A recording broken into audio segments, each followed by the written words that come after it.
terbaik. Dan kita tahu, kita sedar bahawa baru ini dalam Global Index Crime, keselamatan, telah meletakkan Malaysia sebagai antara 10 buah negara yang teraman di dunia.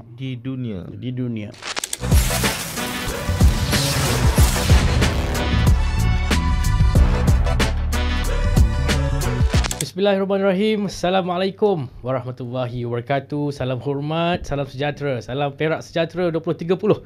Kita ucapkan kepada semua penonton-penonton bagi podcast Kita Gegar yang kembali bersiaran pada hari ini. Dan hari ini saya tidak kesorangan. Saya ditemani oleh kekanda saya, Abang Anggun. Ya, kita jumpa lagi, Cik Faizal. Tanya kembali ke podcast selepas viral Abang Gun kita dah viral satu Perak berkenaan dengan Hari Keputeraan itu. Tahniah Abang Gun. Itulah dia, kalau benda tu kita buat dan dapat pula sambutan daripada netizen di luar semua, dan kita rasa kepuasan, dan benda tu akan beri kita semangat untuk buat yang lebih baik. Banyak ilmu baru yang dikongsikan oleh tetamu kita, dan podcast Kita Gegar akan terus, kita akan terus sedaya upaya lah abang untuk terus menyampaikan mesej dan juga orang kata ilmu-ilmu yang pelbagai yang mungkin kita tak tahu selama yang ni. Macam mana yang kita nak buat hari ni? Ya, hari ni kita cukup-cukup bertuah bang. Kita nak bercakap tentang keselamatan dan undang-undang. Tapi kita bukan bawa orang sebarangan. Kita bawa hit dia terus. Hit Kepalanya. Kapla di negeri Perak ni sendiri. Dan mungkin abang nak kenal ke saya nak umumkan ke macam mana? Saya serah pada Fazal. Okey, dan hari ini kita juga bertuah kerana kita bawakan sendiri Ketua Polis Negeri Perak yang dihormati Datuk Pahlawan Haji Azizi bin Haji Man Aris. Assalamualaikum Datuk. Waalaikumsalam. Sihat Datuk? Ya, Alhamdulillah. Terima kasih atas jemputan pada sesi kali ini. Ya, saya selalu tengok kalau polis tu dia simpan misai tebal-tebal, tapi Datuk nampak macam okey je, tak garang sangat muka. Saya lebih semangat nampak dengar ni. Tapi kalau kita simpan misai, kalau misai tu semua hitam okey. Tapi kalau misai tu jarang-jarang ataupun ada putih sikit, dia tak berapa. Baik chef tak tu tak berapa garang lah. Alhamdulillah Datuk sihat ya.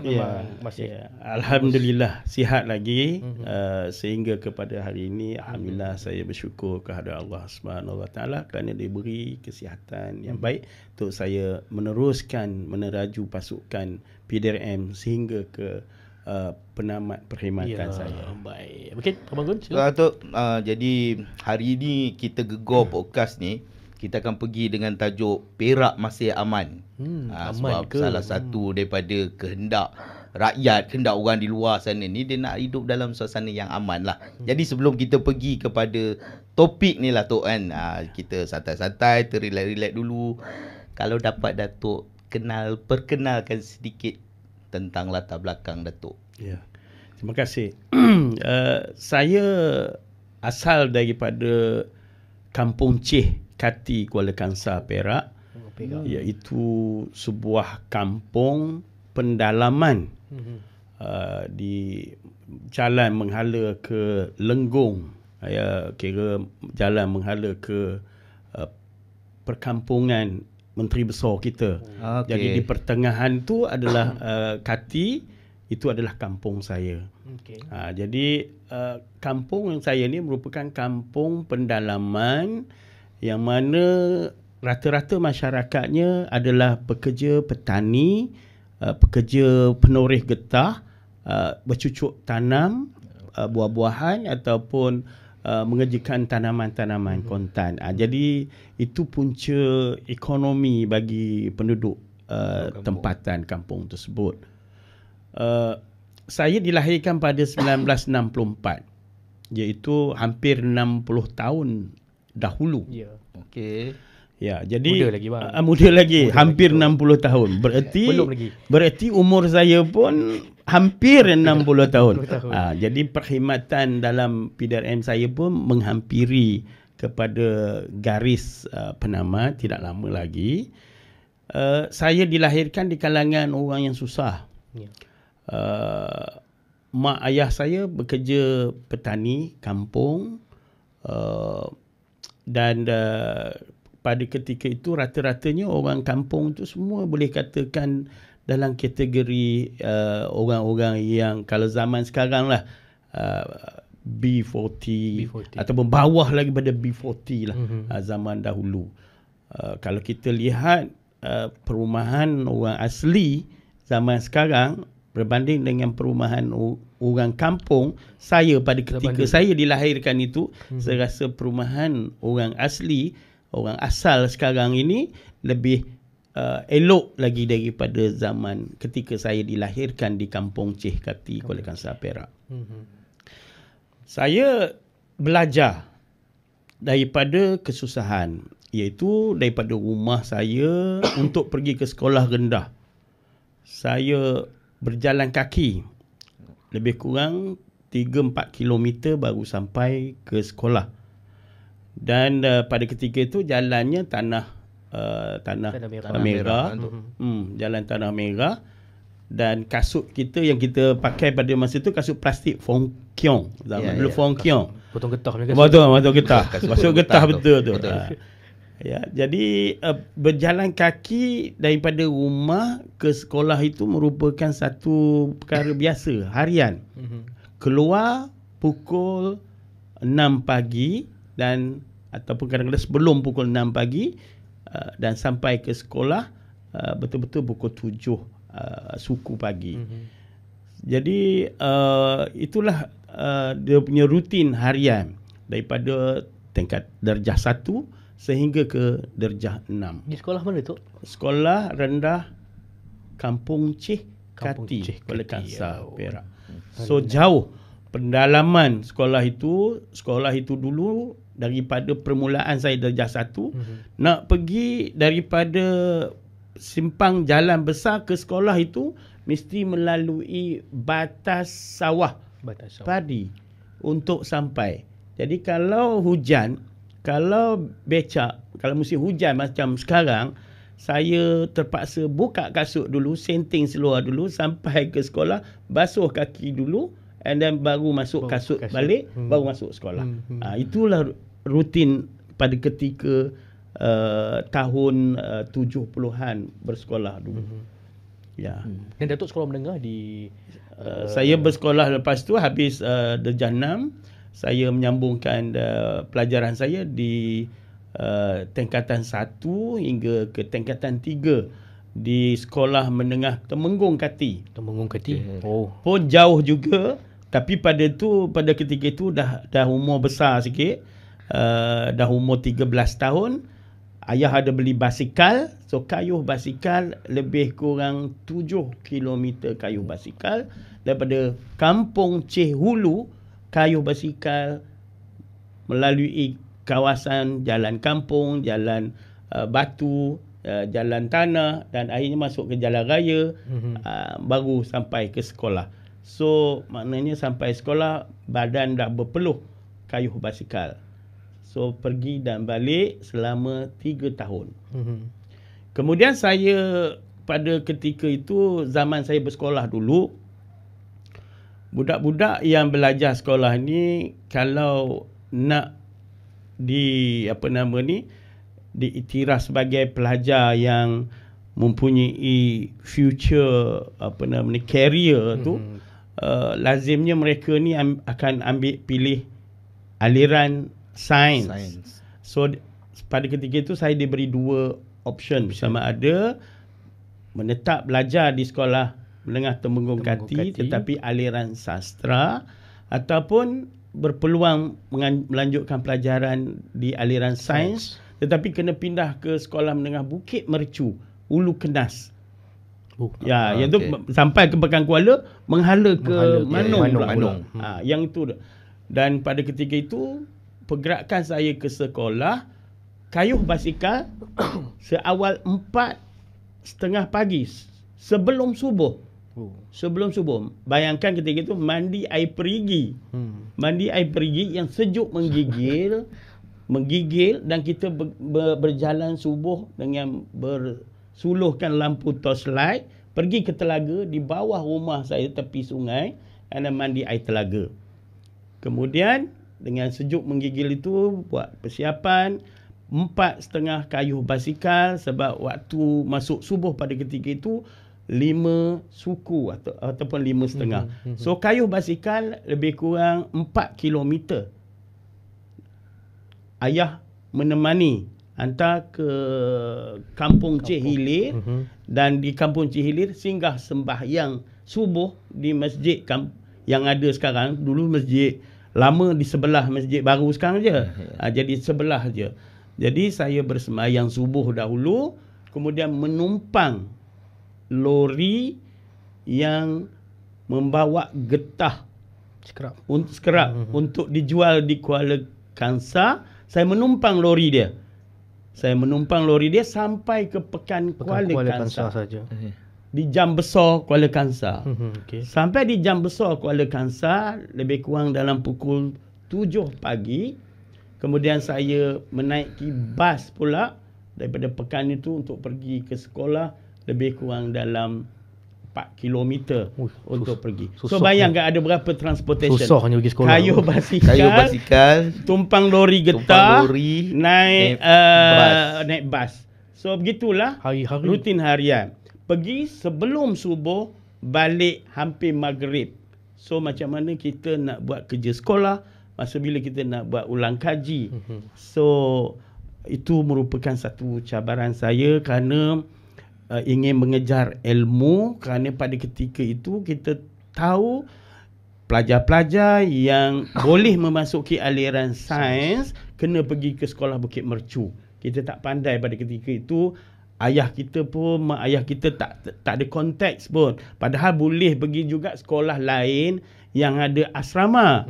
Jadi Bukit Mercu pada ketika itu belum ada asrama. Kita tak tahu, buat pilihan. Jadi kita follow. Kalau arahannya kata pergi ke sekolah itu, kita pergilah sekolah itu.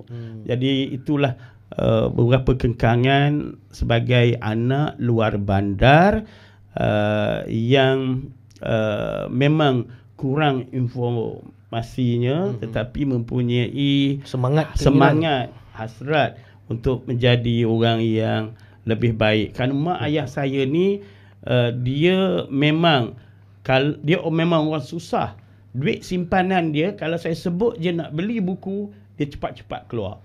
Tapi kalau saya sebut saya nak beli gadget-gadget yang pada ketika itu barang-barang permainan ke apa, sorry, dia tak akan bagi. So buku berapa pun dia akan keluar. Dia akan keluar. Itu mak saya punya falsafah.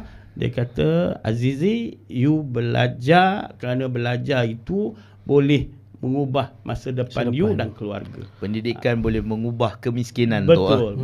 So proof daripada pendapat mak saya punya prinsip itu sebenarnya mengubah diri saya daripada orang kampung, orang daif, orang yang mempunyai berbagai kekangan, kekurangan, tetapi bila ada ilmu, cuba dan bersemangat, maka saya dapat meneruskan pengajian. Sehingga tingkatan berapa tu? Sampai ke Form 5. Form 5, kemudian kemudian saya menyambungkan pelajaran saya ke Form 6, di Clifford. Di Clifford. Dekat sikit lah tu. Dekat sikit lah. Dekat sikit. Ada tak payah naik lori je lah. Jam besar tu, tak payah naik bas pergi cukup naik lori. Cukup naik lori je. Betul. Jadi kenapa saya pilih Clifford? Pada masa itu Kementerian Pendidikan, Jabatan Pendidikan Negeri Perak pada ketika itu dia memberi saya 2 option. Azizi, kalau you pilih aliran sains, I akan tempatkan you di Malay College. MCKK. Tetapi buat aliran sains, Form 6 aliran sains. Tapi kalau you nak buat sastra, sebab di Malay College tak ada aliran sastra, you kena buat Clifford. So you nak pilih mana? Pada masa tu saya berfikir sejenak, seronok masuk Malay College ni. Bukan senang nak masuk Malay College walaupun Form 6 je. Jadi saya pun buat pilihan. Ada 2 orang kawan saya, seorang pilih pergi masuk Malay College. Yang saya buat pilihan, saya kata saya punya result pun very not too strong. Jadi saya kata saya ubah, saya akan ambil sastra. Jadi saya ambil sastra. Dan kawan saya yang mengambil science stream di Malay College itu dikabarkan pun tidak begitu cemerlang juga. Jadi maknanya option saya tu tepat lah. Ya. Ya. Habis tingkatan 6? Habis tingkatan 6 pada ketika itu, saya memohon berbagai-bagai. Saya memohon sebagai pegawai tentera, kadet. Saya memohon sebagai guru. Saya memohon sebagai inspektor polis. Dan kesemua saya dapat. Saya pergi tentera pun saya pergi, pendidikan pun saya dapat, tetapi saya pergi ke polis dulu. Jadi saya dah dapat tawaran polis dulu. Saya dah masuk ke pusat latihan polis dalam seminggu, 2 minggu macam tu. Kemudian baru dapat tawaran untuk masuk ke maktab perguruan. Jadi bapa saya ni dia memang suka saya menyertai pasukan polis. Jadi dia sorok surat tawaran saya sebagai guru skill, tu. Skill biasa ni. Skill biasa lah. Skill biasa. Dia kata dia soroknya, and then bila saya dah tamat latihan polis, baru dia cerita, Azizi, sebenarnya kamu dapat tawaran maktab perguruan, tetapi ayah saja tak nak bagi kamu confused. Jadi ayah nak kamu teruskan dalam bidang kepolisan. Jadi itulah saya berada dalam alam kepolisan. Dan apabila saya berada dalam alam kepolisan, saya ditempatkan sebagai IO, pegawai penyiasat di Gua Musang, Kelantan. Kawasan Ulu juga. Sekitar tahun bila tu? 87. Tak terbayang macam mana. 87 masa tu Gua Musang tu. Dia sama juga, jalan tanah, banyaknya jalan tanah. Nak menghubungkan daripada Gua Musang pada ketika itu, kalau jalan lodging yang ada sekarang ni ialah jalan balak. Betul. Kalau kita bergerak daripada sana, dia akan sampai juga di Cameron Highland, tapi penuh dengan selut-selut dan juga muka kita berdebu. Jadi yang boleh lalu pun hanya 4-wheel drive. Jadi saya ditugaskan di sana dan merantau di sana. Dan apabila saya merantau di sana, saya berfikiran bahawa saya mesti continue juga education saya untuk masuk ke universiti, dan saya memohon untuk masuk ke universiti dalam bidang teknologi. Di mana kerjasama pada ketika itu asalnya ialah dengan Maktab Teknik PDRM dan Universiti Teknologi Malaysia di Jalan Semarak. Jalan Semarak, Kuala Lumpur. Kemudian habis saja ke situ dalam bidang pelajaran juga, saya menyambung lagi pelajaran saya di University Sains Malaysia. Saya mengambil bidang sains politik dan juga major in economy. Dan selepas habis begitu, saya sambung pula master saya dalam bidang strategic and defense study di Universiti Melaya. Jadi pengajian saya sampai ke master. Ramai kawan-kawan kata why not ke PhD. Saya kata kalau saya nak jadi pensyarah barangkali mungkin saya ambil PhD, tapi saya pegawai polis, saya rasa memadai untuk dengan apa nama ni sehingga master lah mencukup. Itu Datuk, bila melihat Datuk bercerita daripada zaman kanak-kanak Datuk sehinggalah ke peringkat pengajian Datuk di universiti, kita terbawa-bawa sebenarnya dalam siri perjalanan tu. Kalaulah Datuk dapat kongsikan sedikit kepada generasi hari ini, berapa besarnya dah perubahan sistem pendidikan dulu tu dengan sekarang, dari segi kemudahannya. Dan saya rasa benda-benda ni boleh terjadi akibat daripada kecemerlangan mungkin pemimpin-pemimpin yang ada sekarang kan, membawakan pembangunan tu. Ya. Bila negara kita merdeka, pemimpin-pemimpin pada ketika itu memikirkan negara kita ini hanya boleh maju, hanya boleh dipertingkatkan ekonominya, kestabilannya melalui pendidikan. Dan kita lihat pada ketika era permulaan kemerdekaan, kita diterapkan pada ilmu yang pada asalnya ialah mesti pandai baca, menulis, mengira dulu. 3M. 3M dulu. Kemudian barulah kita didedahkan. Zaman saya dah mula didedahkan dengan sains dan teknologi. Itu sebab saya ambil aliran sains tadi. Ambil aliran sains dan teknologi. Pada ketika itu, siapa budak-budak yang dapat masuk aliran sains, maknanya dia kira budak cerdik lah. Budak cerdik lah. Tetapi ada juga budak sastra yang dapat aliran sains tapi dia tak mau ke aliran sains. Mungkin kerana susah, macam saya cerita tadilah, nak kena pergi sekolah lain. Jadi saya lihat bahawa kepimpinan negara Malaysia ini melihat kemajuan negara hanya dapat ditingkatkan dengan pendidikan yang bertaraf tinggi. Dan kita lihat sekarang, berbanding dengan zaman saya dengan zaman sekarang. Pada zaman saya dulu, ramai yang keciciran dari segi pendidikan. Kalau kita tidak cemerlang dalam SRP, kita akan repeat. Dan apabila kita tak lulus juga repeat, maka kita hanya ada SRP yang tak lulus. Maknanya kelulusan darjah 3, tingkatan 3 sahaja. Begitu juga dengan SPM. You tak lulus, you tak boleh pergi ke tingkatan 6 ataupun ke universiti. You kena repeat. Bila you tak lulus juga repeat, maknanya you kelulusan you setakat SPM ataupun SPM pun tak ada. Maknanya you kelulusan tertinggi SRP tadi lah. Gunakan yang SRP tadi. Begitu susahnya. Tapi kalau zaman sekarang kita tengok, kita nak ataupun tak nak belajar. Nak belajar sampai Form 5, Form 6 ataupun nak sampai ke universiti, itu terpulang kepada pelajar-pelajar. Dia tidak ada halangan. Peluang terlampau banyak. Bantuan kerajaan terlampau banyak. Jadi saya fikir bahawa pada zaman ketika ini, kalau ada yang tercicir, itu bukan salah sistem, tetapi kerana mereka tidak begitu berminat untuk meneruskan pelajaran. Jadi saya rasa generasi baru amat bertuah kerana tuan-tuan, adik-adik sekalian memang mempunyai peluang unlimited. Nak belajar sampai ke PhD, nak belajar twinning program universiti luar negara, nak belajar ke luar negara, semua terbuka.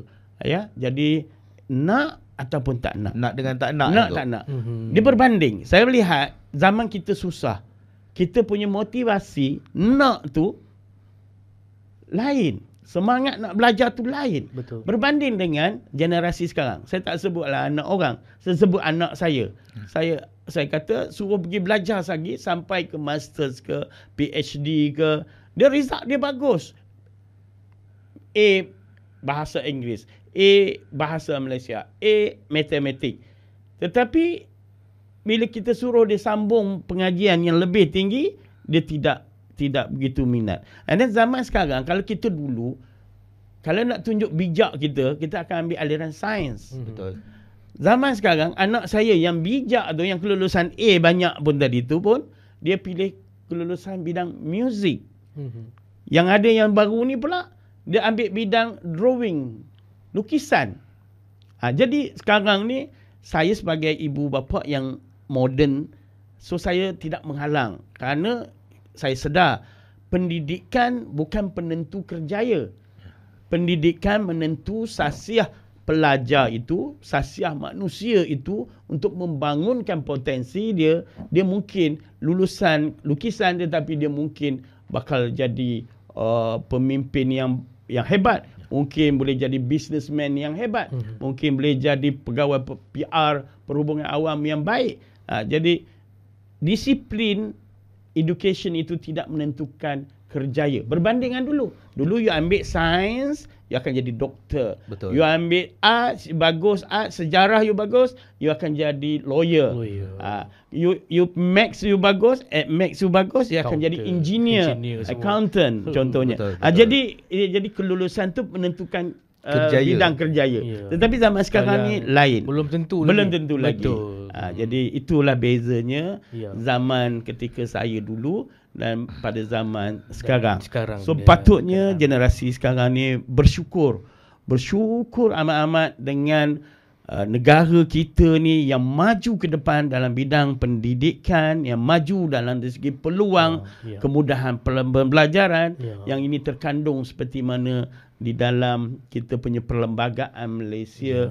Kerajaan telah memberi yang terbaik dan kita harus bersyukur nikmat ini, dan tuan-tuan akan menjadikan diri tuan-tuan sebagai aset kepada negara yang akan menuju pembangunan yang lebih hebat masa akan datang. Baik tu. Saya rasa macam sama belajar pula bila dengar ucapan Datuk begitu motivasinya cukup tinggi. Dia apa, sebab Datuk datang daripada generasi yang sebelum ini kan, dan dia beri perbandingan tu untuk Yong yang kat luar ni boleh tengok lah kan. Betul. Bukan senang nak jadi sekarang ni pun. Itulah kan. Baik Tok, kita terus melihat balik kepada tajuk kita. Masih amankah Perak ini kan? Sudah pasti macam kita mulakan agenda kita tadi, kita bercakap soal keamanan negeri Perak, kerana ia merupakan komponen paling penting dalam menjamin kestabilan negeri, kemakmuran dari segi ekonomi, semuanya dia berbalik pada teras utama itu tentang keamanan. So hari ini kita cukup bertuah, kita ada sendiri Ketua Polis Negeri. Cuma mungkin sebagai gambaran, saya rasa ramai tak tahu Bang struktur keseluruhan PDRM di negeri Perak ini. Orang dengar OCPD lah, orang dengar pegawai turus lah, IO lah, Deputy Konan lah kan. Kita nak tahu benda itu. Mungkin secara asasnya Datuk, struktur polis negeri Perak ini, Datuk sebagai Ketua Polis, kita ada jabatan-jabatan apa dan OCPD-nya ada berapa, mungkin Datuk boleh bagi asasnya. Di negeri Perak ini saya jamin bahawa keamanan, keselamatan, ketenteraman adalah terjamin. Dan terkawal. Selari dengan Perak Sejahtera 2030. Yang ini, slogan ini khas untuk orang Perak. Kenapa saya mengatakan bahawa Perak itu merupakan satu negeri yang aman dan tenteram? Dia mesti ada kayu pengukur dia. Betul. Kayu pengukurnya ialah kita melihat dari segi indeks. Kita melihat dari segi mangsa yang terlibat. Kita melihat dari segi persepsi masyarakat pada Perak. So semua kriteria-kriteria ini diambil kira sebagai penentu untuk merumuskan bahawa negeri Perak ini aman dan sejahtera. Perak kalau kita tengok PDRM ni mempunyai struktur organisasi yang strong. Dia merupakan salah satu organisasi keselamatan negara yang terulung dan yang terlama sekali. Dan wujudnya evolusi keselamatan negara kita ini berasasnya daripada zaman sebelum penjajah lagi. Kalau kita pernah dengar dulu pada zaman kisah-kisah Hanjebat, Hantuah pada ketiga itu, sudah ada sistem-sistem kepolisan yang itu dah ada dah. Jadi zaman moden sekarang ini, PDRM mempunyai satu ketua polis negeri. Di bawahnya ada satu timbalan ketua polis negeri dan ada 10 ketua jabatan. Setiap jabatan ini fokus kepada skop kriteria di bawah tugas utama kepolisan. Pertama, kita ambil di bawah Jabatan Siasatan Jenayah yang menguruskan tentang hal-hal jenayah. Yang kedua, kita ada Special Branch yang menguruskan tentang perisikan. Kemudian kita ada Jabatan Pencegahan Jenayah dan Keselamatan Komuniti, yang mana engagement, aktiviti masyarakat dan juga polis melalui crime prevention, pencegahan jenayah bersama, itu di bawah JPJKK. Kita ada traffic, kita ada logistik support, kita ada Jabatan Pengurusan, kita ada Jabatan Integriti yang mengawal perilaku, tingkah laku organisasi kita. Kita juga ada commercial, kita ada narkotik, Ya, kita ada Jabatan Keselamatan dan Ketenteraman Awam KDNK. Kita ada 10 jabatan. 10 jabatan semua. Ya, setiap 10 jabatan ni dia mempunyai peranannya masing-masing, yang mana fokusnya itu diturunkan kepada daerah. Tadi negeri diturunkan kepada daerah yang diterajui oleh ketua polis daerah. Dan ketua polis daerah dia dibantu oleh timbalan ketua polis daerah. Sama struktur macam di IPK. Dan di bawah dia ada 10 ketua bahagian yang sama mirip seperti mana ketua jabatan tu tadi. Ada 10 tasking yang berfokus daripada jenayah, komersial, special brand dan lain-lain tu sebanyak ada 10. Konsep dia sama. Dan di bawah OCBD juga lebih kecil lagi unitnya, iaitu ketua polis balai. Balai pun. Balai. Cuma balai ni dia tidak ada yang 10 jabatan itu, tidak khusus. Dia lebih pada rojak. Semua kerja dia buat. Pencegahan pun dia buat, logistik pun dia buat, pengurusan pun dia buat, tetapi dia tidak ada skop khas jabatan ataupun bahagian di balai-balai. Jadi struktur kita ni orang kata memang dah struktur yang daripada bau atas sekali tu, daripada rimbun daun-daunan pucuk-pucuknya sehinggalah kepada akar umbi. Akar umbi. Maknanya kita punya sistem pengurusan keselamatan kita ni memang menyeluruh dan memang efektif. Yang mana negara kita ni dijadikan sebagai contoh, yang dijadikan sebagai benchmarking bagi negara-negara luar.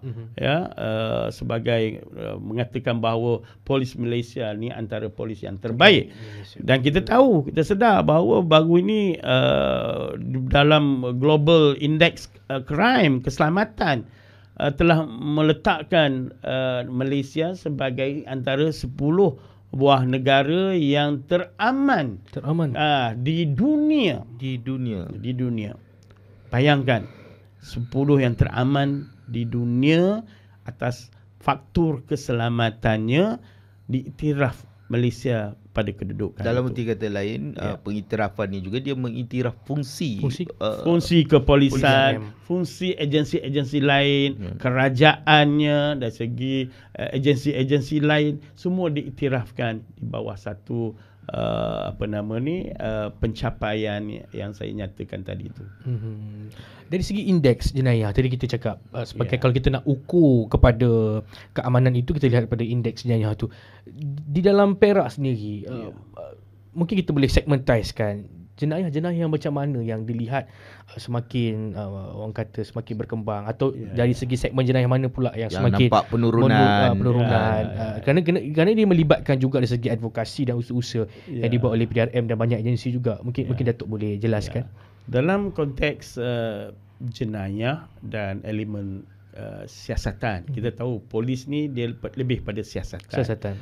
4 jabatan bertanggungjawab, iaitu Jabatan Siasatan Jenayah, Jabatan Siasatan Jenayah Komersial, Jabatan Siasatan Jenayah Narkotik, Jabatan Siasatan Perundangan Trafik. So ada 4 yang terlibat dengan elemen-elemen jenayah dan perlakuan-perlakuan yang perlu ditangani. Yang mana dia lebih dekat pada masyarakat, boleh menilai tentang peranan 4 jabatan ini. Kalau kita lihat di negeri Perak,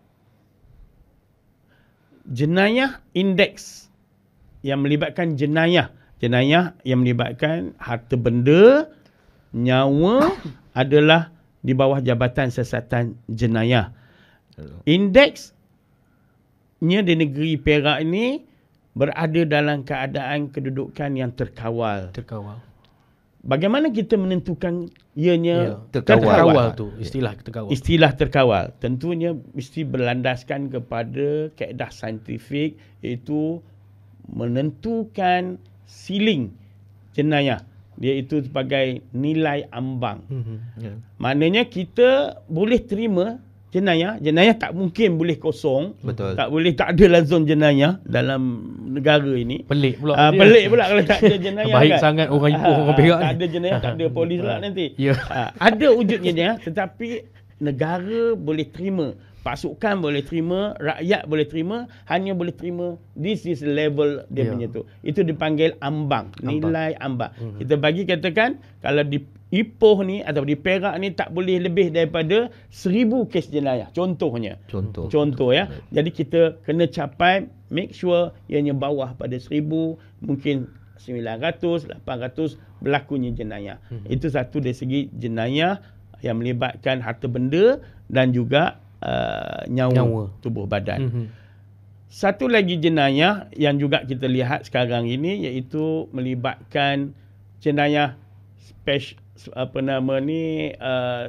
cyber jenayah. Melibatkan komersial. Ni scammer semuanya. So bila kita sebut je jenayah komersial ni tak lain tak bukan, kalau kita buka paper di bawah section 420, tipu bersemuka, tipu dalam tipu online, sana, tipu dalam tangan, ini itu melibatkan tipu. Itu di bawah commercial crime.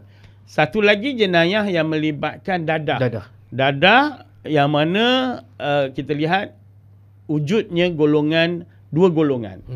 3 golongan lah, yang lebih tepat 3 golongan. Satu yang melibatkan pembekal. Yang kedua melibatkan pengguna. Yang tiga melibatkan penagih tegak. Penagih, pengguna, pengedar. Okey. So bagaimana kita memantau pelakuan jenayah narkotik ini? So dia ada kriteria dia sendiri. So maknanya kita mesti menyekat bekalan, kita mesti menyekat dari segi penggunaan, dan kita mesti menyekat daripada penagih berulang. Ya, itu dari segi kalau dari segi jenayah dadah. Kalau jenayah komersial, tadi saya balik pada jenayah komersial. Jenayah komersial ni dia lebih kepada jenayah tipu. Kenapa berlakunya penipuan? Penipuan ni berlaku kerananya ada kerana wujudnya communication. Itu sebabnya kalau kita sebut jenayah komersial ini, dia tidak boleh lari daripada MC, iaitu multimedia, Suruhanjaya, MC. So kerana apa? Kerana apabila kita berkomunikasi, masa pada ketika itu ada memperdayakan dan wujudnya penipuan. So komunikasi ni dia ada 2. Pertama, komunikasi bersemuka, macam saya dengan saudara katakan. Saya berkomunikasi. Pada ketika saya face to face, saya memperdayakan melalui face to face. Dan apabila saya memperdayakan face to face, wujudnya penipuan. Mesti ada penipuan, ada motif menipu. Itu kaedah dia bersemuka. Dan ada satu lagi kaedah jenayah yang dilakukan tanpa bersemuka. Tetapi ada perantaranya. Perantaranya ialah kita punya alat-alat gadget telefon, alat-alat komputer, alat-alat lain ini sebagai medium dalam konteks komunikasi tersebut. Dan alat medium ini digunakan untuk tujuan menipu. Ya, itu melalui panggil scammer. Kalau ikut scammer ni bersemuka pun scammer, tipu. Betul. Melalui medium ni pun scammer. Jadi ada berbagai-bagai taktik scammer sebenarnya. Siapa yang menjadi scammer? Kalau kita bersemuka selalunya kerapnya kawan lah. Kantor kawan. Kawan kantor kawan. Kena kencing tu scammer. Ada kencing scammer tu. Kena kencing. Dia tipu. Dia kata dia nak pinjam mula-mula. Rupanya tak bayar. Itu scammer tu. Tetapi scammer alaf zaman konvensional, face to face communication. Yang tu kita boleh kawal lagi. Tetapi sekarang ni di alam maya, di mana komunikasi berlaku dengan golongan yang lain yang kadang-kadang kita pun tak kenal. Tetapi kita kenal melalui media. Dan apabila kita tidak pandai menggunakan media ini, maka kita mudah dikenakan. Jadi kenapa kita mudah? Pertama, mungkin kerana empati. Yang kedua kerana lonely. Lonely. Bahaya orang love. lonely ni. Love. Okey tu. Love when you Love love. scammer. You love lonely and then you ada kaedah. Kena jual juga Kena lah. jual. And then satu lagi kerana you tamak. Okay. You tamak nak pelaburan cepat, kaya. Yang satu lagi mungkin you melalui mudah untuk membeli barang-barang online, dipanggil e-dagang ni. Pun you mudah percaya sangat dalam TikTok tu, kadang-kadang you terus order, masuk duit and then barang tak sampai. Betul. So kita balik pada teori. Mengapa wujudnya tingkah laku manusia ni begini? Kalau dalam teori kita belajar teori Maslow. Maslow, human needs. Permulaannya manusia ni suka perkara-perkara yang asas. Betul. Makan, minum, pakaian. Yang kedua, dia sukakan security. Yang kemudian dia sukakan appreciation. Kemudian dia sukakan lagi pencapaian. So dia ada 5-6 kategori di dalam teori tersebut. Jadi saya lihat golongan yang B40, dia janji dapat makan, minum, dia punya priority dia. Kemudian bila dia sudah rasa selesa, dia akan nakkan security, keselamatan. Pun boleh scammer melalui security. Scammer boleh juga melalui makanan dan pakaian. Scammer boleh juga melalui perolehan anugerah-anugerah. Boleh juga scammer untuk mendapat ruang pekerjaan, mendapat jadi maknanya human needs ni dia common. Dan scammer ni dia study what human needs. Kalau kategori ini dia kata, kalau orang susah dia kata dia suka yang ni. Dia suka makan, dia tipu melalui kaedah makan murah, pakaian murah. Rupanya pakaian minta wujud, makanan minta wujud. Dia pergi ke approach itu. Kalau dia kata orang ni nakkan security, dia kata you ni tak ada security, and then dia approach melalui security. Kalau you ni rasa dia tengok orang kaya sikit, dia ada duit, dia nakkan penganugerah. Dia pun jual gelaran lah, dia jual apa. Dia pandai menggunakan kelemahan mengenai human needs ni. Jadi maknanya teori yang kita belajar zaman konvensional itu sebenarnya apply sekarang, tetapi kita tidak pernah lihat kerana kelemahan itu terletaknya pada diri kita. Human needs. Satu lagi, saya ingin bawa satu teori lagi sebab saya pun belajar ekonomi. Satu lagi teori mengenai teori ekonomi kehendak manusia unlimited. Tidak terbatas. Tetapi kemampuan manusia terbatas. That's why kita terpaksa membuat option. Bila kita buat option, dia ada kos melepas. Jadi sama ada you nak pilih makan air jus tetapi mahal, ataupun you nak minum air kosong yang murah. Tetapi kalau you kata you pilih air yang mahal, maka kos melepas you ialah air kosong. Air kosong murah. Okay, good. Tetapi kalau you pilih barang yang lain, kos melepas dia yang ada. Tetapi itulah saya katakan bahawa dalam teori ekonomi juga menunjukkan bahawa sifat manusia ni unlimited. Tamak itu akan wujud. Jadi bila ada wujudnya tamak, maka wujudlah skema yang berbentuk pelaburan dan juga investment dan lain-lain. Okey tu, saya masih lagi terperangkap di dalam topik skema ni. Saya faham tentang supply and demand, saya faham tentang kehendak tidak terbatas tu. Itu mungkin kekilafan daripada orang-orang yang kena tipu ni lah. Okey, isunya di sini tu kadang-kadang laporan mereka lakukan, mereka buat report polis kata dah kena tipu, dan mereka berjaya membuktikan juga transaksi, nombor akaun ada, nombor telefon yang menipu ada. Tapi sehingga sekarang ni kebanyakan yang kita ketahui sukar untuk mengambil tindakan ke atas penipu-penipu ni. Mangsa pula yang jadi satu kerja kena turun naik balai, kadang-kadang memberi apa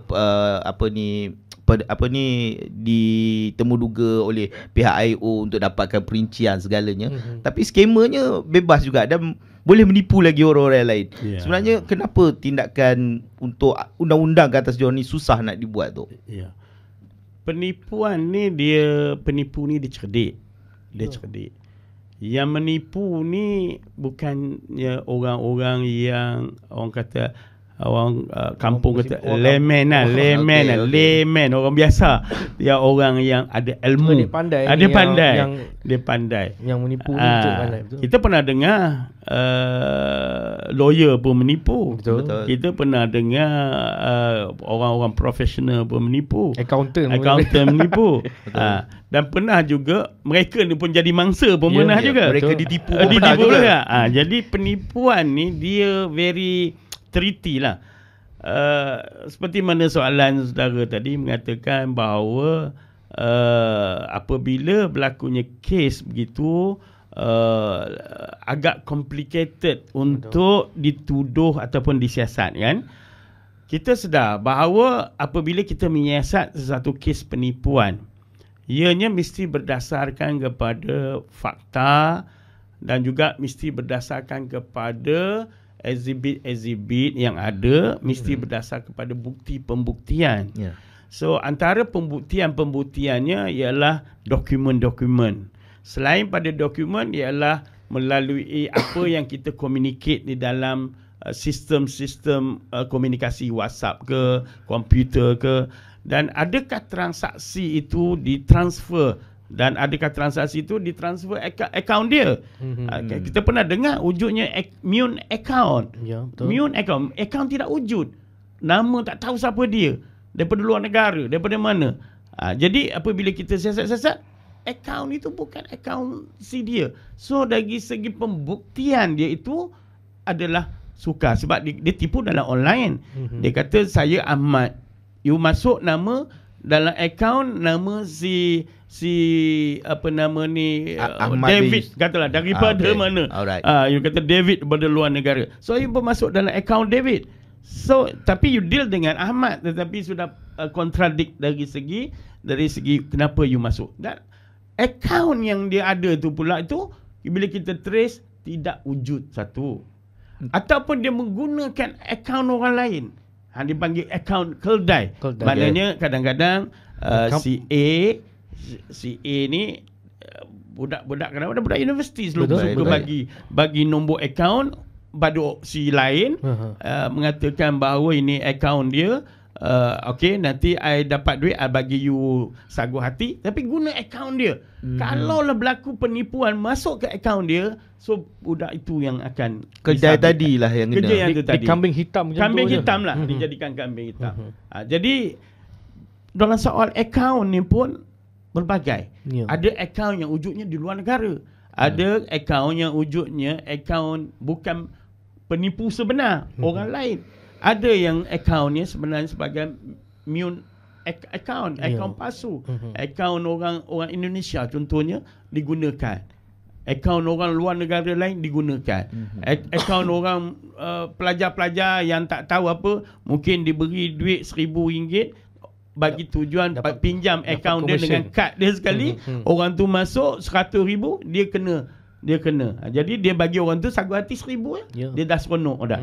Jadi kena ingat antara mute akaun palsu ni banyak pelajar-pelajar juga terlibat dalam penipuan seumpama ini. Jadi kita takut pelajar yang jadi mangsa. Rupanya pelajar memang betul jadi mangsa. Dia rela beri akaun. Subahat sekali dapatkan komisen. Tapi dia tak tahu. Mungkin dia boleh dibeli dengan RM1,000. Dia tak tahu orang tu dah menipu RM100,000, RM200,000, RM1,000,000. Jadi so dia ingatkan dia ambil komisen aja di atas urus niaga tu. Mungkin dia pun kena scammer juga. Dia kata I ambil nombor akaun you, kad ni I nak pinjam untuk tujuan nanti I nak bagi you beasiswa ke apa. Contoh. pun double begitu scammer. Kreatif dia. So double scammer. So scammer dia pengguna scammer. Yang dia pun scammer orang lain pula. Jadi dia ada macam satu rantaian. Dia very treaty lah dia punya rantaian scammer ni. Modus operandinya berubah daripada masa ke semasa. Dia melihat di manakah kelemahannya kita ni manusia. Dia tahu manusia ni mempunyai sifat tamak tadi, kehendak yang tidak terbatas. Tetapi kemampuan dia terbatas. Digunakan, itu salah satu teorinya, digunakan teori bahawa you nak makan, you makan pun tak cukup, kita bagi you duit makan pun dia boleh gunakan teori human needs dari bawah teori-teori ni.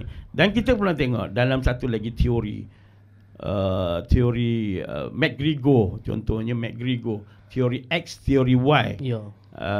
Mengatakan X, golongan X adalah orang-orang yang negatif part semua, dan kategori Y adalah golongan orang yang positif part. Contohnya kalau X dia kata orang ni malas, orang Y ni dia kata dia rajin. So kontradik dua ni. So dia kadang-kadang menggunakan teori. Pok-pok ni dia sebenarnya menggunakan teori-teori konvensional kepada satu bentuk teori baru. Itu dia panggilkan sebagai teori scammer, barangkali dah wujud dah. Teori konspirasi, apa nama, dah wujud dah teori-teori baru berasaskan pada teori basic yang kita dulu belajar teori basic je. Sekarang ni dia dah banyak ke depan. Cepat. Datuk, kita cuba minum Datuk. Kita minta Datuk boleh minum. Itu kalau kita tengok tadi Abang Gun, abang tanyakan tentang betapa kreatif Datuk sini explain tentang betapa kreatifnya penjenayah-penjenayah sekarang itu. Saya terfikir dan saya yakin kita perlukan jawapan daripada Datuk. Apabila melihat betapa kompleks dan kreatifnya penjenayah, dia memerlukan PDRM itu sendiri jauh ke depan, bergerak ke depan, 2 langkah ke depan. Maksudnya dari segi cabaran semasa, memerlukan PDRM itu pun berubah dengan teknologinya. Sekarang dengan ada AI-nya, sekarang dengan ada jenayah-jenayah yang melibatkan pengkomputeran ni, melibatkan komputer, melibatkan yang begitu kompleks, yang menyebabkan PDRM sendiri tidak boleh selesa dan perlu bergerak ke depan. Dan saya nak lihat, mungkin Datuk boleh bagi gambaran apa antara, melihat dengan cabaran baru ni, apa antara usaha PDRM untuk orang kata memastikan kesiapsiagaan itu sentiasa dikemaskini dari segi teknologinya sendiri. Saya tak tahulah, kita tengok cerita Sheriff kan, kalau tengok cerita Sheriff tu komputernya keliling kecil-kecil kan. Adakah benda itu memang benar-benar diterjemahkan di peringkat pasukan? Itu satu. Nombor 2, berbalik, polis tidak boleh bergerak sendiri. Dia mesti memerlukan sokongan yang padu daripada kerajaan. Dalam konteks Perak sendiri, adakah orang kata hubungan ini ataupun sinergi ini berlaku antara kerajaan dengan PDRM? Sebab macam saya kata tadi lah, penjenayah ni semakin kreatif, semakin bijak. Dia menguasai teknologi. Kalau kata pasukan yang menjaga keamanan turut tidak 2 langkah ke depan, dia akan menjejaskan prestasinya sendiri. Tapi melihat pada indeks tadi macam okey. So dari konteks hakikat sebenarnya di Perak, Datuk, mungkin Datuk boleh kongsikan. Itu yang saya selalu tekan apabila kita berada di kontijen Perak. Bukan hanya di Perak, semasa saya servis di Bukit Aman, saya berservis pernah di Kedah. Siapa yang saya tekankan ialah tentang inovatif, kreatif dan inovatif. Bagi kita menghidupkan organisasi kita yang telah sekian lama wujudnya PDRM ni, ianya berubah daripada masa ke semasa. Dan PDRM harus berubah mengikut zamannya. Ya, kita tahu pada ketika ini zaman ini ialah bukan lagi zaman sains teknologi, tetapi zaman sekarang ini ialah zaman alaf baru, dipanggil sebagai AI. Chip war, dan juga ada melibatkan peperangan yang bersifat teknologi, high technology. Dan kita tahu bahawa untuk memerangi jenayah yang bersifat advance ini harus juga kita mempunyai personality pegawai kita yang mempunyai pemikiran yang advance juga. Yang bersifat AI juga. Mempunyai yang bersifat chip minded. Maknanya kita tahu AI ni dia boleh lebih perfect daripada manusia membuat keputusan. Kalau kita buka je phone, kita kata you choose the right song with this words. Dia kata kalau kita nak buat TikTok contohnya, dia akan pilih the right words, compare daripada kita buat scroll tak jumpa the right song. Dia pilih the right song. So begitulah cepatnya AI. Tetapi apakah kelemahan AI ni? Dia tidak mempunyai roh, semangat dan itu. Kalaulah kita sudah tewas dengan AI, teknologi AI, tambahan pula kita tidak mempunyai roh dan semangat untuk mengatasi AI itu, bererti dunia kita ini advance-nya ialah melalui teknologi AI. So kita tahu bahawa scammer melalui jenayah zaman sekarang, dia tidak lagi perlu face to face. Dia boleh melalui medium-medium yang saya sebutkan tadi, teknologi. Dan macam saudara tanya tadi, apakah persiapan PDRM? Satu, latihan kita mesti wujud. Kemudian kita mesti wujudkan mereka yang mempunyai kewibawaan teknologi pendidikan yang tinggi. Yang ketiganya, mestilah mempunyai support equipment yang mencukupi untuk kita move forward untuk menghadapi cabaran baru. Kalau kita tidak mempunyai cukup benda-benda ni, tentu kita ketinggalan. Apabila kita ketinggalan, berarti kita tewas. Kita tewas dengan penjenayah, kita tewas dengan teknologi, kita tewas dengan modus operandi yang baru. Jadi untuk itu kita harus seiring. Saya melihat dan saya selalu menasihati pegawai-pegawai saya supaya improve your inovasi, improve your minded, mesti teruskan pembelajaran you, mesti alert dan mesti committed dalam penugasan kita seharian. So benda ni bukan hanya boleh diungkap pada hari ini dan terus menjadi, tetapi mesti disusun melalui progres untuk pencapaian ke tahap itu. Kita tahu di mana ada ruang, di mana ada peluang, di situlah adanya modus operandi baru untuk attack. So kita harus menutup ruang dan peluang itu. Apa cara kita menutup ruang dan peluang itu? Menggunakan kemahiran kita, menggunakan teknologi kita, menggunakan aset-aset yang kita ada. Mungkin bangun. Okey tu. Masih lagi kita berlegar-legar di sekitar Perak yang masih aman ni. Kalau dapat Datuk kongsikan sikit lah. Kalau macam di Perak ni Datuk kan, apa dia kes-kes yang tinggi lah di Perak, ataupun ada tak kawasan-kawasan yang hotspot dalam Perak ni hotspot lah, black area ke yang kalau dapat Datuk kongsikan.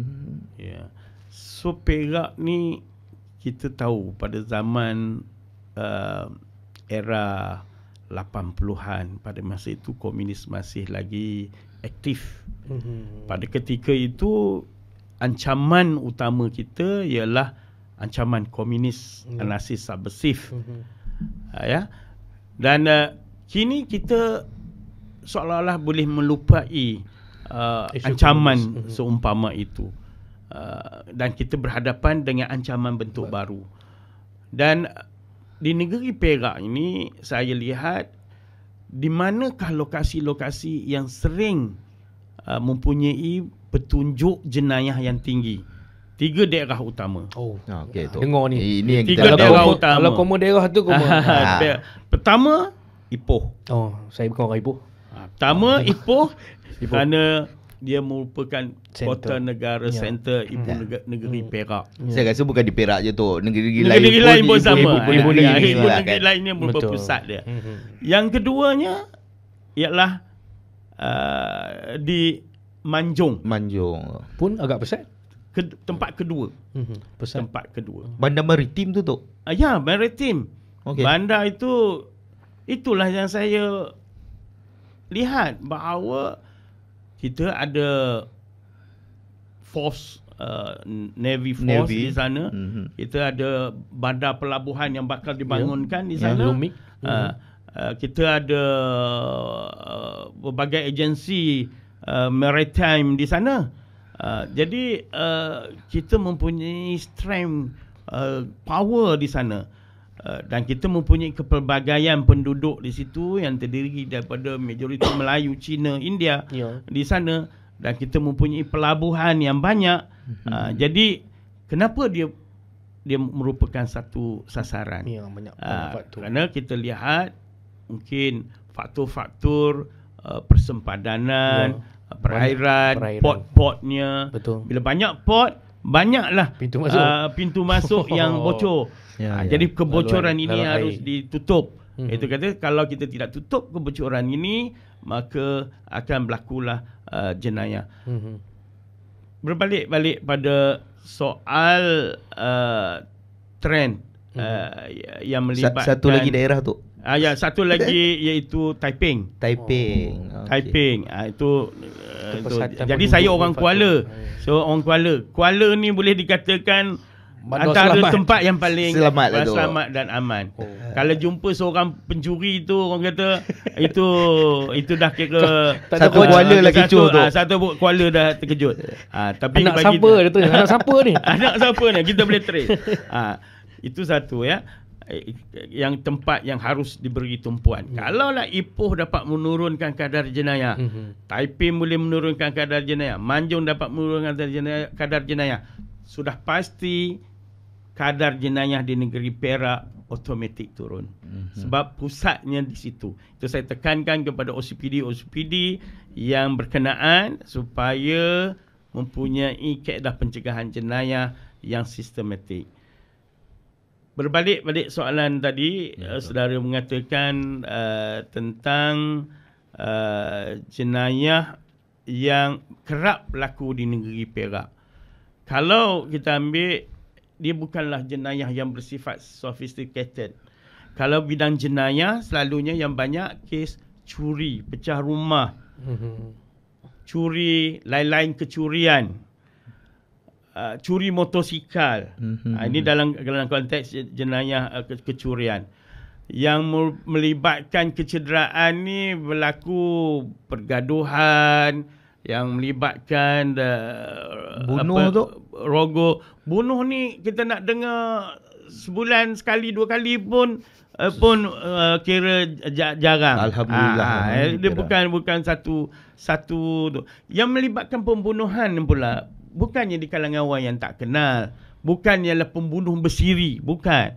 Dia hanyalah pembunuhan kerana salah faham, pergaduhan mulut asalnya, cemburu asalnya, maka telah berlakunya pergaduhan di mana berlakunya pembunuhan. Mangsa dan bermangsa kebanyakannya saling kenal. Begitu juga dalam konteks kes-kes yang melibatkan seksual. Ya, betul. Bila berlaku je kes seksual, sampai kat laporan kat saya akan lihat apakah hubungan mangsa dengan pelaku jenayah. Oh, rupanya bapak dia. Oh, rupanya atuk dia. Dalam kalangan keluarga sendiri ya. Oh, rupanya dia punya pakcik dia. Atuk siapa dia? Dia punya rakan dia. Oh, siapa dia? Boyfriend dia. Ini orang yang dikenal. Bukannya perogol bersiri ke apa, tak ada, tak wujud di negeri Perak ni.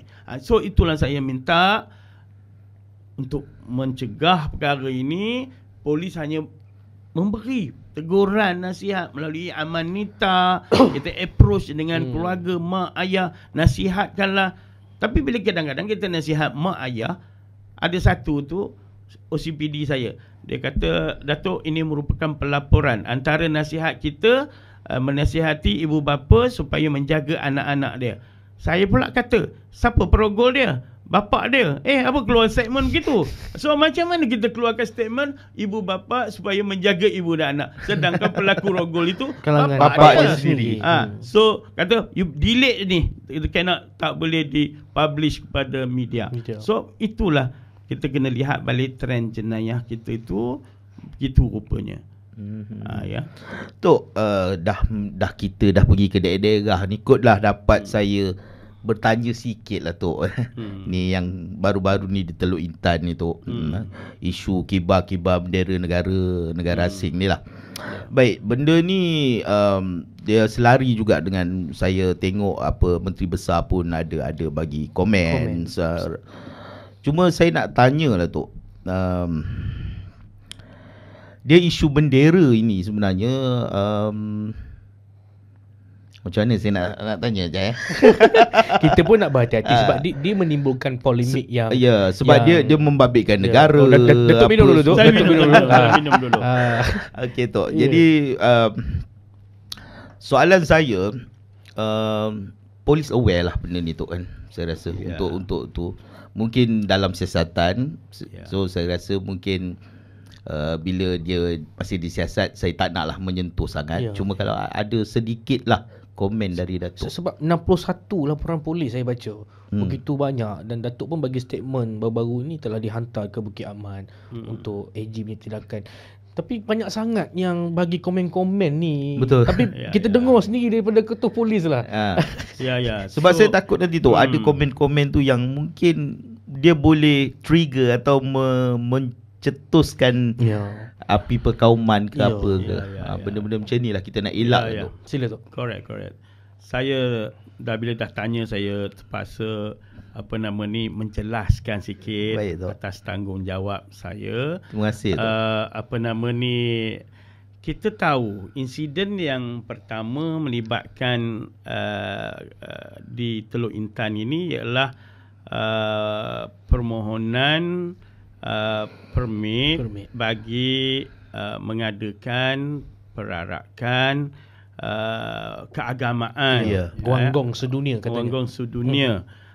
Dan dianya bukanlah acara pada tahun ini. Sebelum ni dia pun dah ada buat acara ini, dan dia disertai oleh bukan hanya warga negara Cina, tetapi juga ada warga negara ASEAN yang lain, dan termasuklah warga tempatan.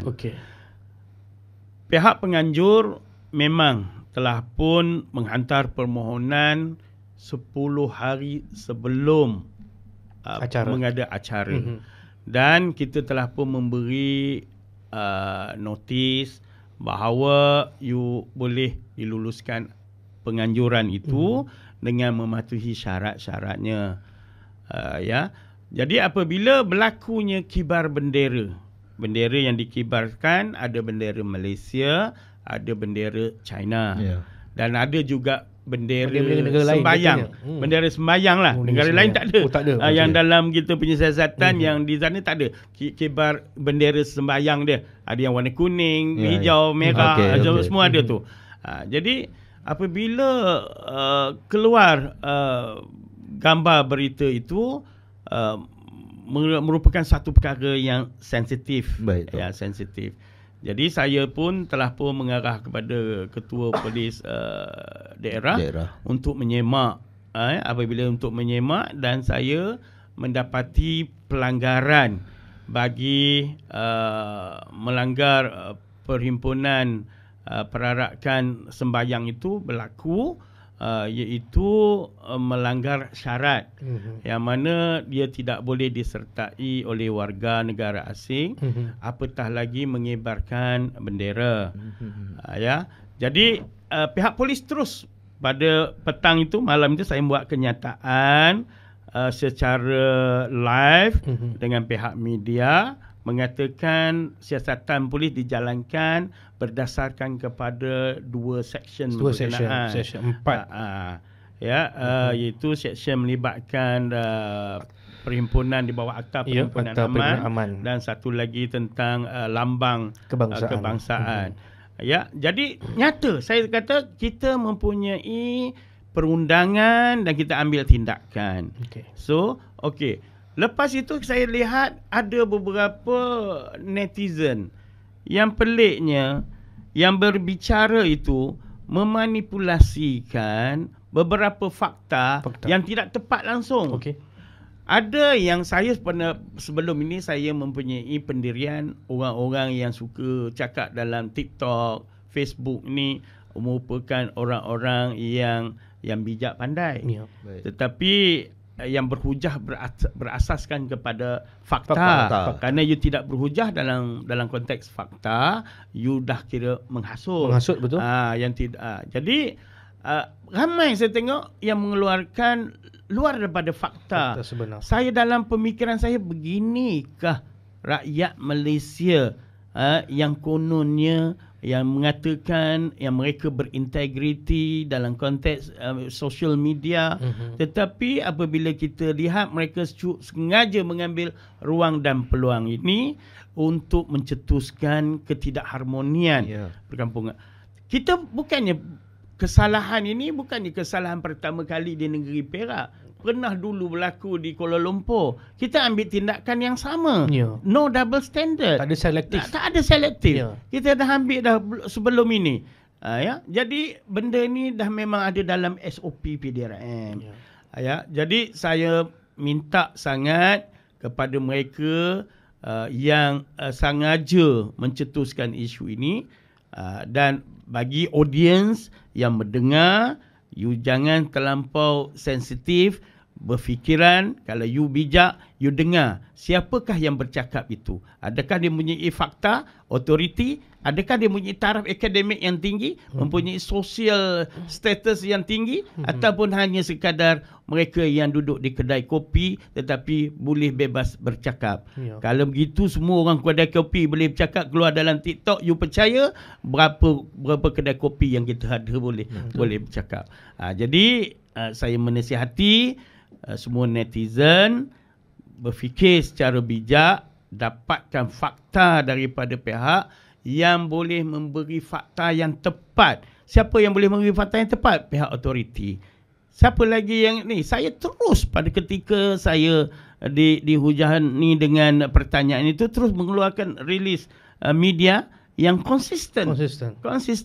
Tetapi bila saya baca balik, dia pergi manipulate pula dengan lenggok, gaya, bla bla. Saya kata Masya Allah, saya mengucap banyak kali, dan saya bukan ini insiden pertama yang dimanipulasi oleh pihak yang kononnya berintegriti, tetapi pernah beberapa kali dipalik dengan mereka yang sama, golongan yang sama, yang mana persepsi fikiran saya yang saya dapat pada hari ini, inilah rupanya mereka yang kononnya bercakap tentang integriti di dalam media, tetapi sebenarnya mereka ini adalah tidak berintegriti. So cuma statusnya kini telah pun selesai di peringkat PDRM, dan kita telah pun mengangkat kepada pihak AG.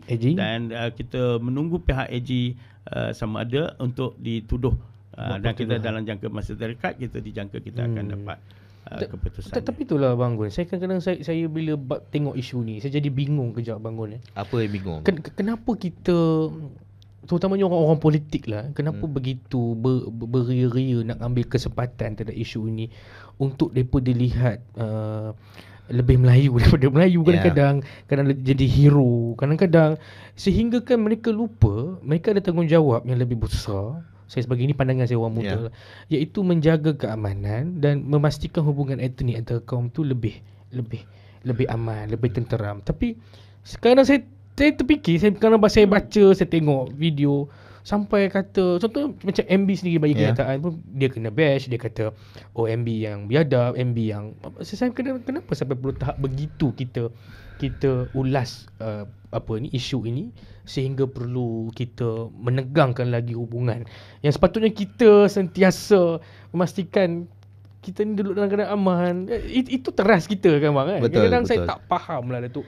Itulah jadi macam why you perlu ulas benda ni dengan begitu begitu ekstrim sehingga macam Datuk kata, sehingga dia terbawa-bawa, tinggal terhasut mengatakan saya kena dia macam ni Faizal. Saya pandangan saya sebagai orang yang mungkin berusia daripada Faizal, tapi muda sedikit lagi Datuk kan. Okey, jadi saya melihat sebenarnya macam pernyataan Menteri Besar, dia cuba untuk tidak menimbulkan sebarang ketegangan kan, bagi benda tu cool down, dan pada masa yang sama yakin dengan pihak polis kita. Sebagaimana yang Datuk terangkan tadi, pihak polis terus ambil tindakan dalam keadaan yang segera. Dan benda itu sebenarnya takkanlah hari-hari kita nak bagi tahu step by step apa yang kita buat kan. Tapi dalam isu ini, sebab semua orang macam yang Datuk kata tadi, semua orang ada platform, semua orang nak jadi hero dalam isu ni, mengambil mileage daripada apa yang terjadi. So benda ni dilihat jadi yang macam kita tengok pada hari ni lah. Tapi alhamdulillah untuk para pendengar yang berada di luar sana, kita dapat sendiri daripada Ketua Polis Perak hari ni bahawa benda ni telah diambil tindakan, dan saya berharap supaya hubungan, terutama sekali lah hubungan antara etnik di dalam negeri Perak ni terkawal, harmonis, supaya matlamat untuk kita sampai dalam salah satu plan dalam Perak Sejahtera 2030 tu ialah inilah keselamatan ni. Setuju. Saya berfikiran begini.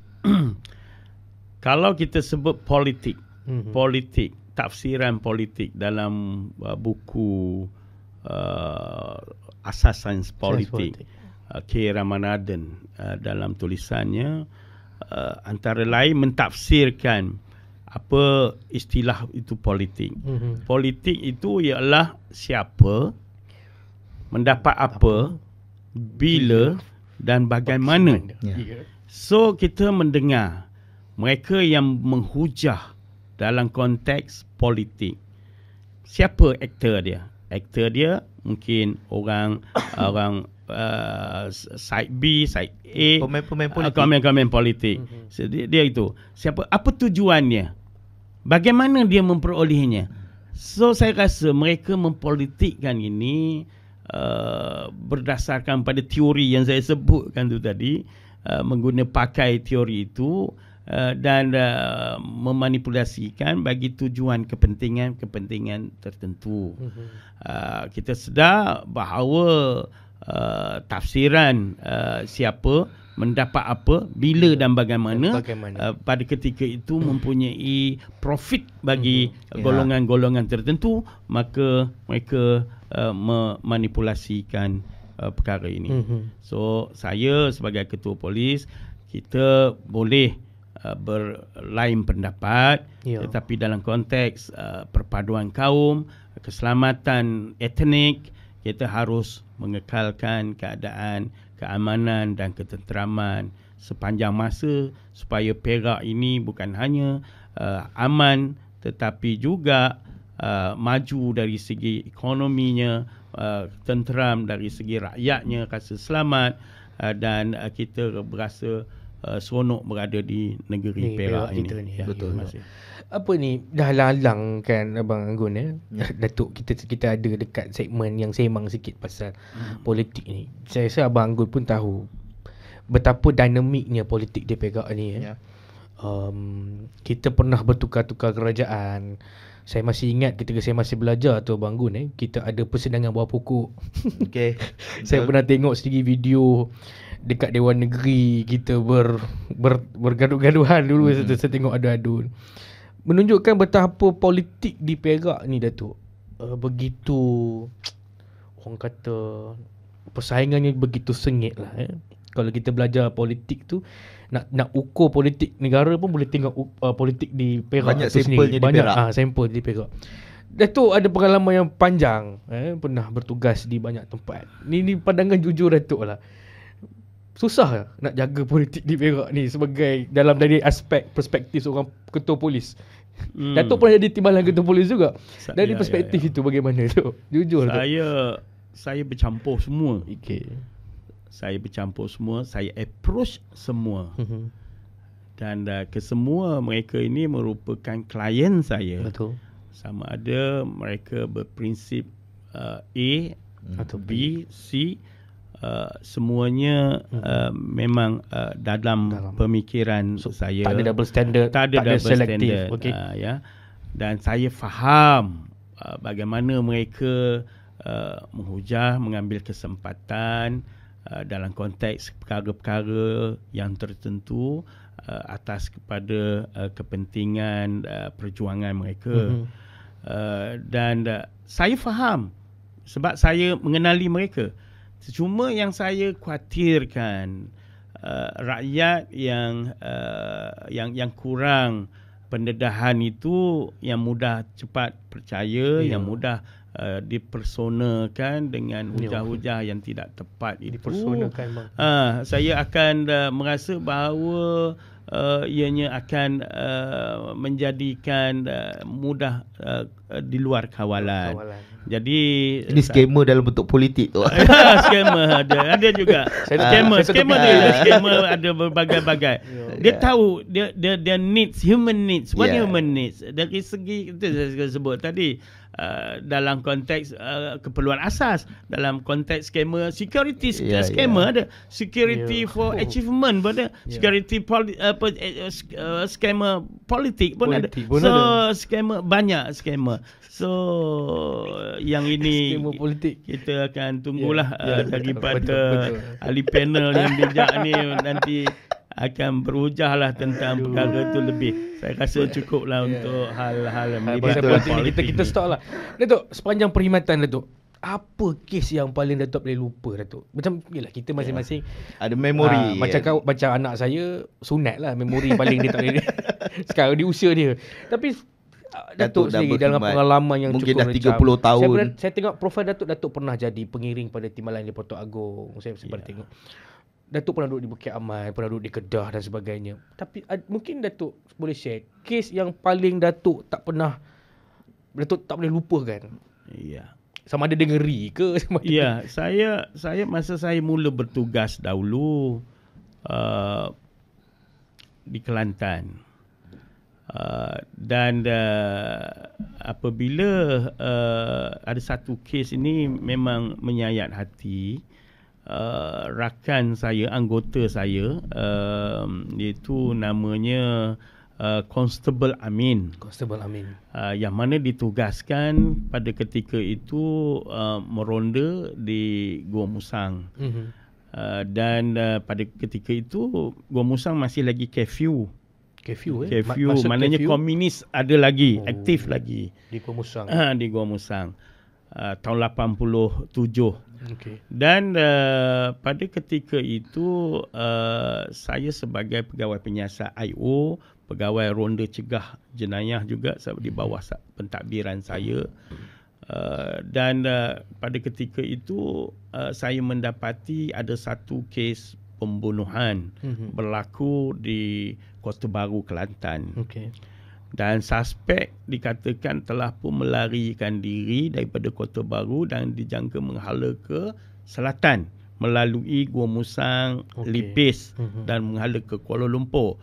Dia orang Johor dan kita menjangkakan dia akan lari ke Johor.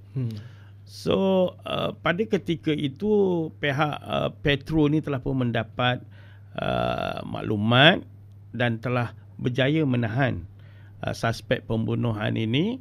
Dan apabila kita menahan suspek pembunuhan ini, ditangkap oleh 2 orang anggota kita.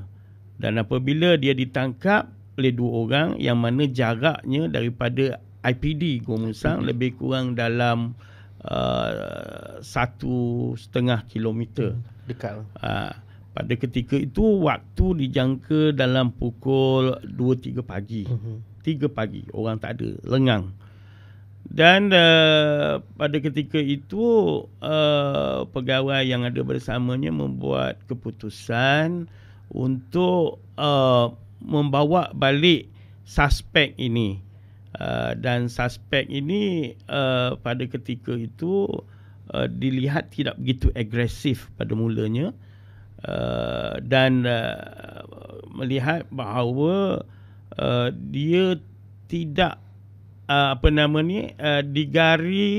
digari secara hadapan. Dia tidak menggunakan gari yang betul di belakang. Sepatutnya kena gari di belakang.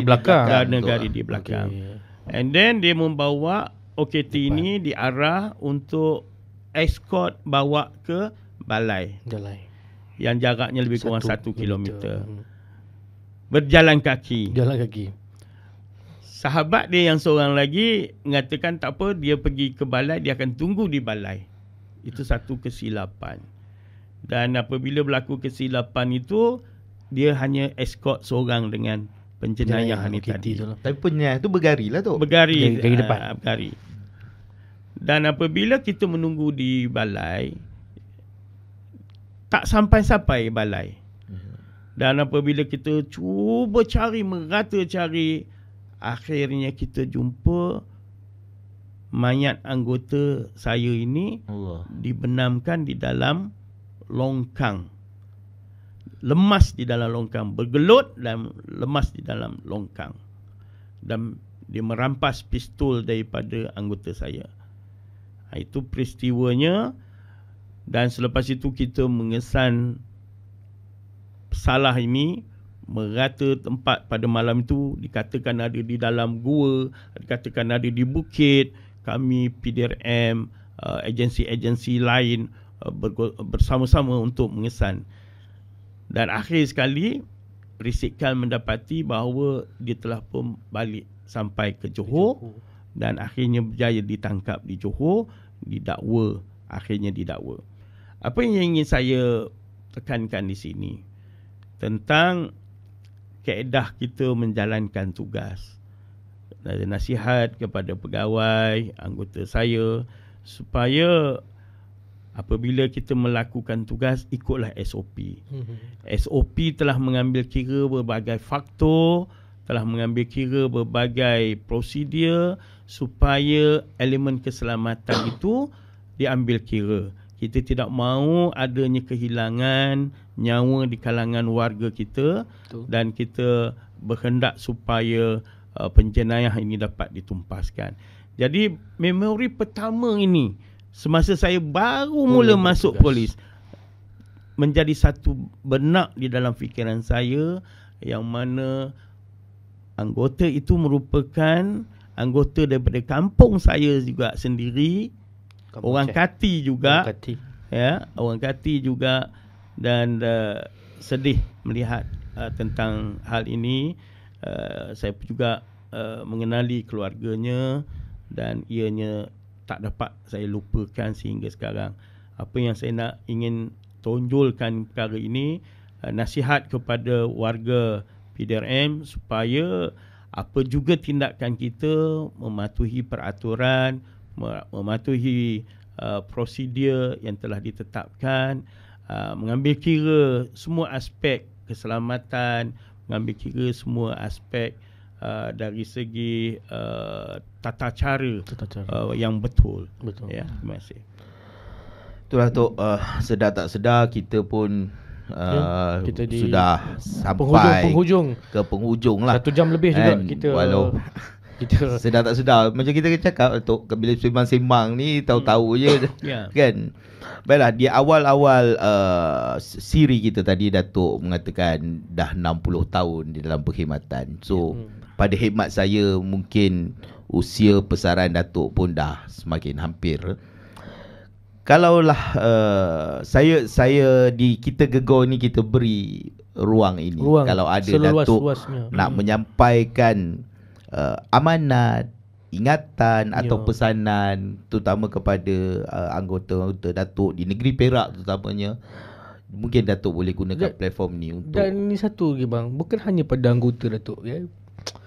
Bila mendengar cerita Datuk tadi, melihat kadang-kadang kita rakyat biasa ni pun kan, kadang-kadang kita pun tidak begitu menghormati polis. Kita tahu nak cari salah polis. Kan. Melihat dengar cerita tadi, betapa besarnya pengorbanan, kerana tugas polis ini melibatkan nyawa sendiri. Betul.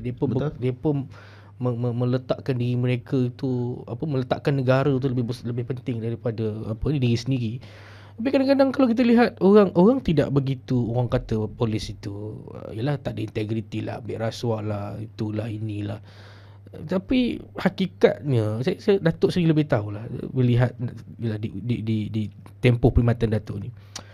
How kita nak boleh gambarkan pada rakyat tugas polis itu cukup besar. Dan macam abang kata tadi lah, pesan Datuk kepada anggota polis dan rakyat kebanyakan, mungkin Datuk boleh rumuskan, Datuk. Itulah kita pernah memperjuangkan, memartabatkan PDRM. Kita sedar bahawa perception, tanggapan masyarakat tentang pasukan polis ini. Dan tanggapan masyarakat seperti yang ditanya oleh saudara tadi, memang merupakan antara suara-suara yang kita dengar yang melabelkan polis dalam kategori yang negatif aspek. Jadi persepsi ini lazimnya dibuat tomahan tanpa bukti yang empirikal. Tiada kesahihan. Memang saya tidak nafikan wujud. Tetapi tidaklah sejauh itu. Seperti mana yang kita tahu dalam standan pisang itu mungkin ada 2, 3, 4 biji yang rosak.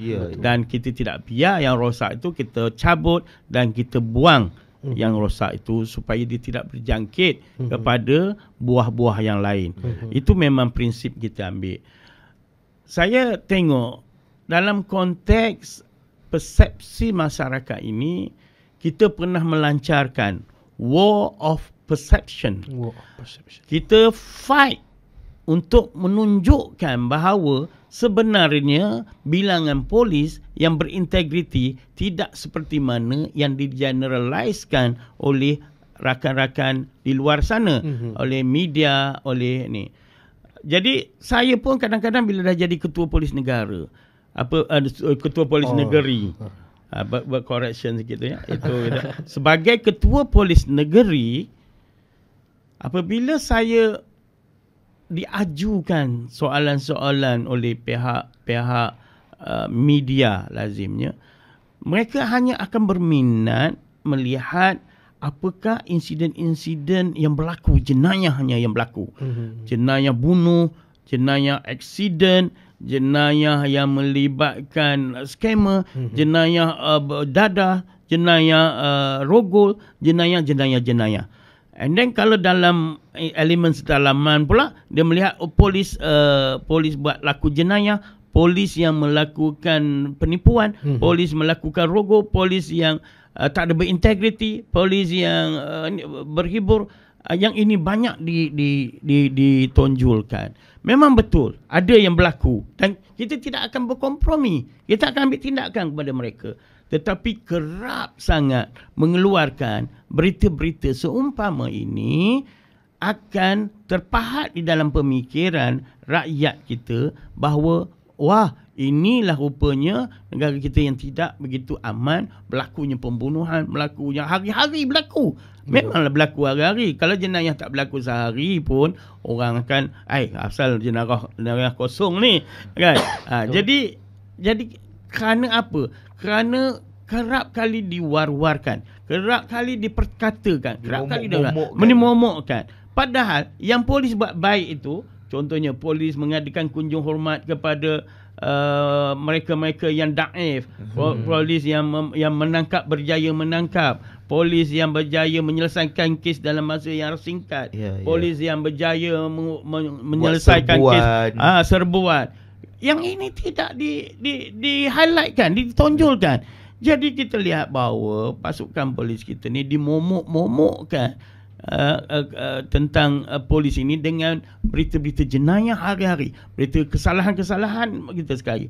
Dan saya pernah juga berbincang dengan pihak media, why not you are balancing the penyampaian berita tu harus seadilnya. Polis yang berjaya kita tunjulkan, polis yang tidak, ini kita highlightkan sebagai garis panduan supaya tidak berulang lagi perkara-perkara yang seumpama ini.